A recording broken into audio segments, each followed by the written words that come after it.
Ni wacho ni mae mos ma okwongo. Mae mos ma kawuono.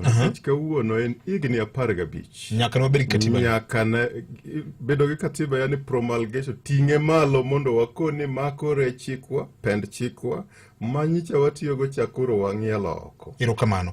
Ni wacho wach mar ne wan gi sunga gi nyadhi moro. Yes. Mar bedo ni wan gi kido mopogore opogore mag oganda marwa e yor lemo. Kendo wan gi singruok makende mar dak kanyakla gi kwe kaka oganda achiel ma ok nyal pogi e piny mochung' kar kende. Indivisible sovereign nation. Machielo and respectful of the environment, which is our heritage, and determined to sustain it for the benefit of future generations. Chiwo luor ne aluora marwa, ma bende pod en nyadhi marwa, kendo wan gi chodruok makende mar neno ni warite ne nyaka tieng' mabiro, the future generation. Yes.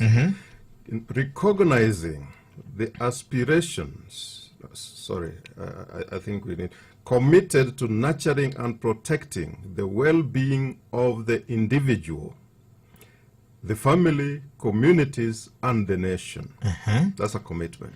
Wangi waketo singo makende, matemo rite maber, nengi maja Kenya kaja Kenya, familia margi, dhoudi mopogore opogore, kanyakla kod oganda duto magen jo Kenya. Come on. Recognizing the aspirations of all Kenyans for a government based on the essential values of human rights, equality, freedom, democracy, social justice, and the rule of law. Yango dwaro mag oganda jo Kenya duto te kuom sirikal ma ochung' e mise maguro ratiro mag dhano, romruok mar oganda, thuolo demokrasia, ratiro kanyakla kod arita e bwo chik. Exercising our sovereign and inalienable right to determine the form of governance of our country, and having participated fully in the making of this constitution.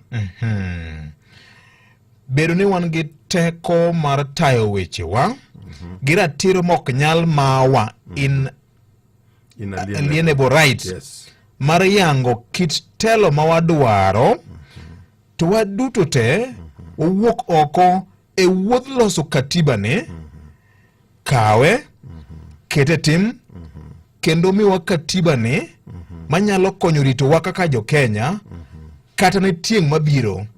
Nyasaye ogwedh jo Kenya duto te, kata ogwedhwa. Adopt, enact, and give this constitution to ourselves and to our future generations.